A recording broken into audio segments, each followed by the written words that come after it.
Assalamu alaikum.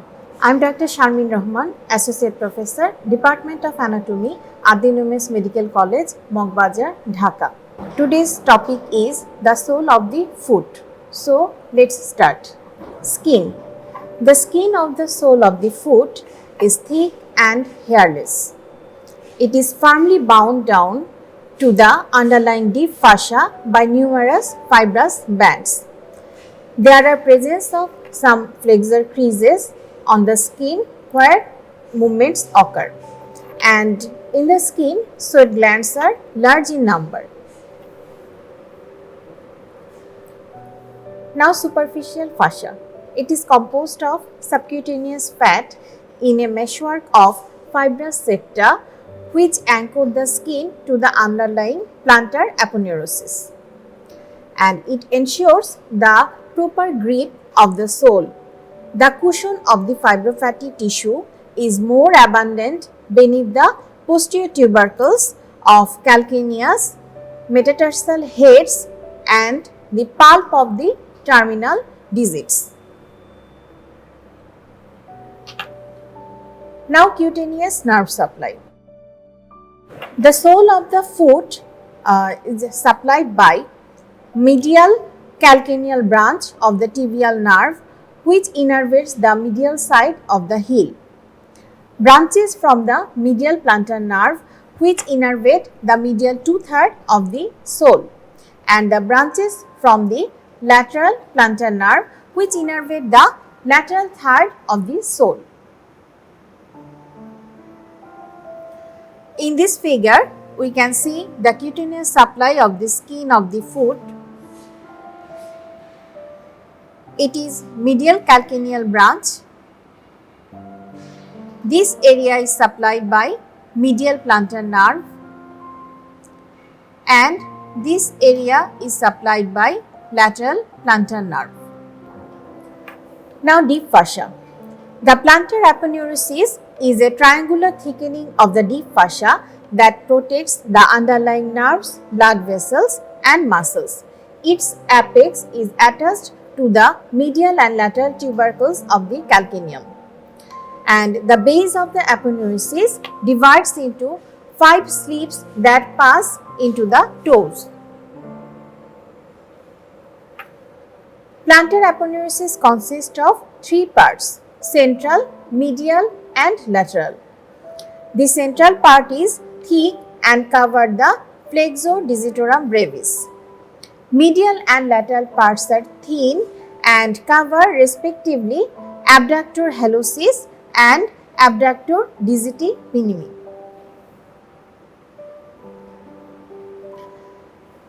In this figure, we can see this is plantar aponeurosis, which ultimately divides into 5 slips. Now, functions of the plantar aponeurosis. It maintains the longitudinal arches of the foot acting as tie beam. It provides origin to the superficial groups of plantar muscles, and it protects the plantar vessels and nerves from compression, and it divides the sole into compartments and subcompartments.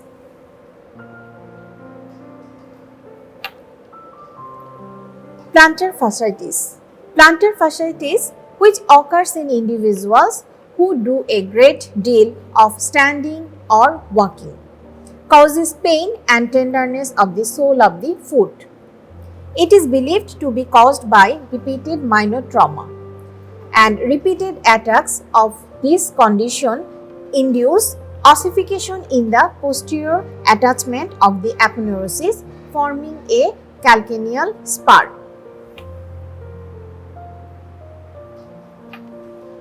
Now, muscles of the sole of the foot. The muscles of the sole of the foot are arranged in 4 layers. In the first layer, there are abductor hallucis, flexor digitorum brevis, and abductor digiti minimi. In the second layer, quadratus plantae, lumbricals, flexor digitorum longus tendon, and flexor hallucis longus tendon. In the third layer, flexor hallucis brevis, adductor hallucis, flexor digiti minimi brevis. In the fourth layer, there are presence of interossi, peroneus longus tendon and tibialis posterior tendon. The trunks of the neurovascular bundles intervene between the first and second layers, whereas the deep branches of the lateral plantar vessels and nerve lie between the third and fourth layer.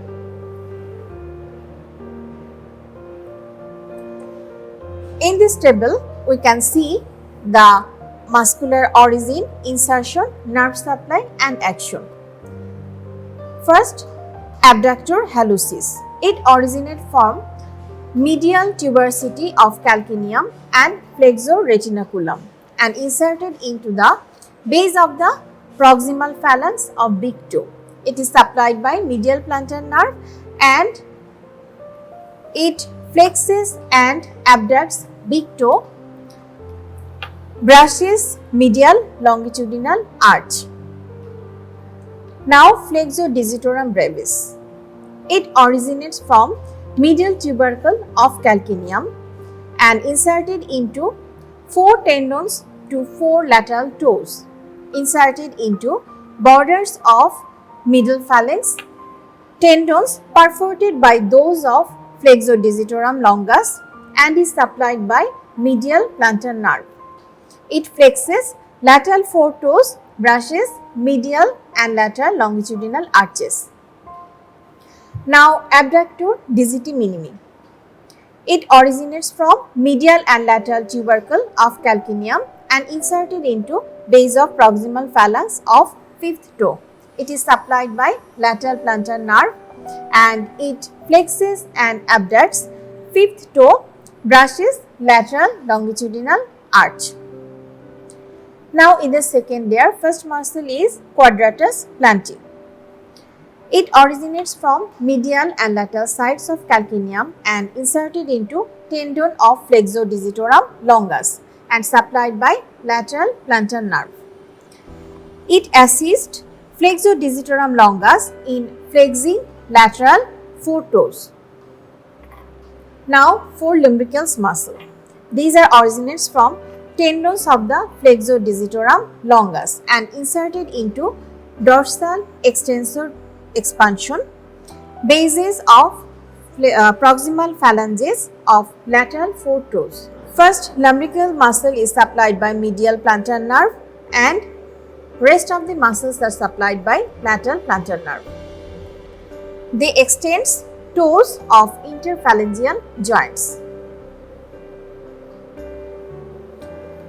Now, flexor digitorum longus. It originates from posterior surface of shaft of the tibia and inserted into bases of distal phalanges of lateral 4 toes and supplied by tibial nerve. It flexes distal phalanges of lateral 4 toes. Plantar flexes foot at ankle joint and supports medial and lateral arches of foot.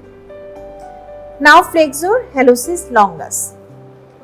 It originates from posterior surface of shaft of the tibia and inserted into base of distal phalanx of big toe and supplied by tibial nerve. It flexes distal phalanx of big toe, plantar phalanx flexes foot at ankle joint and supports the medial longitudinal arch of foot. Now, in the third layer, first muscle is flexor hallucis brevis. It originates from cuboid bone, lateral cuneiform and tibialis posterior insertion. It inserted into medial tendon of medial side of base of proximal phalanx of big toe, lateral tendon into lateral side of base of proximal phalanx of big toe and is supplied by medial plantar nerve. It flexes metatarsophalangeal joint of big toe, supports medial longitudinal arch. Now, adductor hallucis.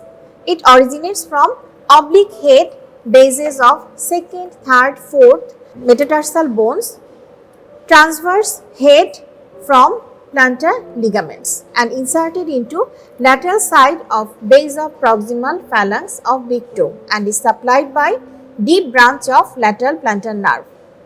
It flexes metatarsophalangeal joint of big toe and holds together metatarsal bones.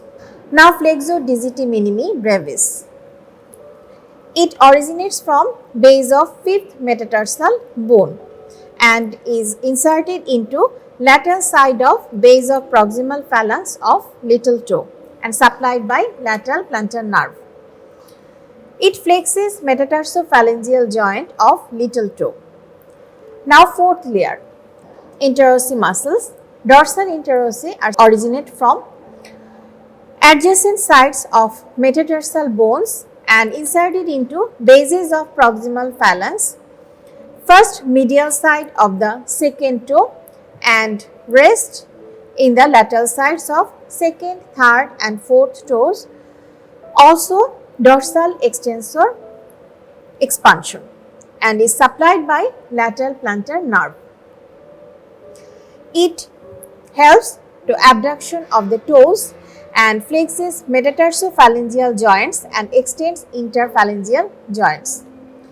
And plantar interossei are originate from inferior surfaces of third, fourth and fifth metatarsal bones and inserted into medial side of bases of proximal phalanges of lateral three toes and supplied by lateral plantar nerve. It helps in adduction of the toes and flexes metatarsophalangeal joints and extends interphalangeal joints. Now peroneus longus muscle. It originates from lateral surface of shaft of tibia and inserted into bases of first metatarsal and the medial cuneiform bone and supplied by superficial peroneal nerve. Action is plantar flexes foot at ankle joint, everts foot at subtalar and transverse tarsal joints. Supports lateral longitudinal and transverse arches of foot. And last one, tibialis posterior. It originates from posterior surface of shafts of tibia and fibula and interosseous membrane and inserted into tuberosity of navicular bone and other neighboring bones. Nerve supply by the tibial nerve and it plantar flexes foot at ankle joint, inverts foot at subtalar and transverse tarsal joints and supports medial longitudinal arch of foot. This figure shows the first layers of plantar muscles. It shows the second layers of plantar muscles. It shows the third layers and it shows the fourth layers of the plantar muscles. Now, nerves of the sole of the foot. First of all, medial plantar nerve. It is a terminal branch of the tibial nerve. It arises beneath the flexor retinaculum and runs forward deep to the abductor hallucis with the medial plantar artery. It comes to lie in the interval between the abductor hallucis and the flexor digitorum brevis. Branches are muscular branches to the abductor hallucis, the flexor digitorum brevis, the flexor hallucis brevis and the first lumbrical muscle.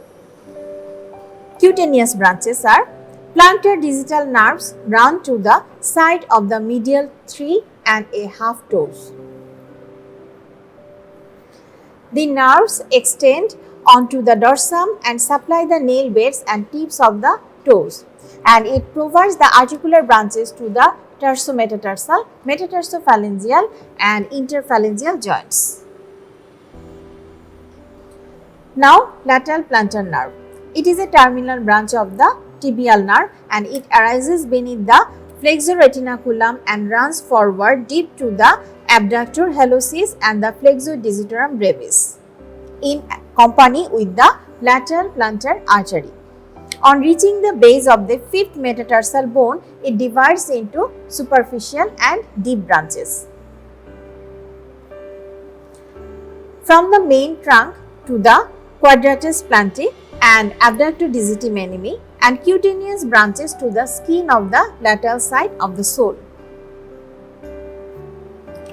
From the superficial terminal branch to the flexor digiti minimi and the interosseous muscles of the fourth intermetatarsal space.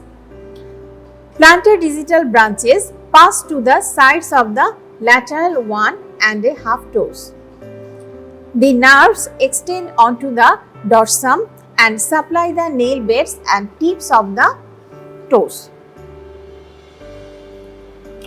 From the deep terminal branch, this branch curves medially with the lateral plantar artery and supplies the adductor hallucis, the second, third and fourth lumbricals and all the interossei, except those in the fourth intermetatarsal space. It supplies the intertarsal, tarsometatarsal, metatarsophalangeal and interphalangeal joints. In this figure, we can see it is medial plantar nerve and its branches. It is lateral plantar nerve with its branches. These are the deep branch. Now, arteries of the sole of the foot.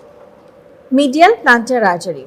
The medial plantar artery is the smaller of the terminal branches of the posterior tibial artery. It arises beneath the flexor retinaculum and passes forward deep to the abductor hallucis muscle. It ends by supplying the medial side of the big toe. The artery provides muscular branches to abductor hallucis and flexor digitorum brevis, and on reaching the interval between them, the artery presents a superficial stem which divides into the following branches. One branch passes distally along the medial border of great toe and anastomosis with a branch of first metatarsal artery. Rest of the superficial stem splits into three superficial digital branches which anastomose with the first to third plantar metatarsal arteries. Now, lateral plantar artery. The lateral plantar artery is the larger of the terminal branches of the posterior tibial artery. It arises beneath the flexor retinaculum and passes forward deep to the abductor hallucis and to the flexor digitorum brevis. On reaching the base of the fifth metatarsal bone, the artery curves medially to form the plantar arch and at the proximal end of the first intermetatarsal space joins the dorsalis pedis artery. On reaching the base of fifth metatarsal bone, the trunk divides into superficial and deep branches. The superficial branches appear along the lateral intermuscular septum and supply the integuments of the lateral side of the sole and the little toe. They provide anastomotic branches to join with the lateral tarsal and arcuate branches of dorsalis pedis artery. The deep branch turns forward and medially as a continuation of the main trunk beneath the oblique head of first dorsal interosseous muscle, anastomoses with the termination of dorsalis pedis artery, thus completing the plantar arterial arch. In this figure, we can see it is the lateral plantar artery and its branches, and it is the medial plantar artery with its branches. Now, the plantar arch. It is convex distally across the bases of fourth, third and second metatarsal bones and intervenes between the third and fourth layers of the muscles of the sole. Now branches of plantar arch. First branch is 3 proximal perforating arteries. These ascend dorsally through the gaps between the heads of second, third and fourth dorsal interosseous muscles and anastomosis with the corresponding dorsal metatarsal arteries. Second one is 4 plantar metatarsal arteries. They pass forwards in the intermetatarsal spaces to contact with the interossi, and in the cleft between the toes, each divides into the 2 plantar digital arteries to supply the adjacent sides of the toes. And the first plantar metatarsal artery sends a branch to the medial side of the great toe. Close to the metatarsal heads, each plantar metatarsal artery sends dorsally a distal perforating artery which anastomoses with the corresponding dorsal metatarsal artery. In this figure, we can see this is medial plantar artery and lateral plantar artery, and this is the plantar arch. Now veins. Along with the proximal and distal perforating arteries, corresponding perforating veins pass and drain the venous blood from the sole to the dorsal venous arch. In this figure, we can see the veins of the sole of the foot. This is lateral plantar vein. This is deep plantar venous arch. This is medial plantar vein, and these are metatarsal veins. So that's all for today. Thanks for watching my video. Assalamu alaikum.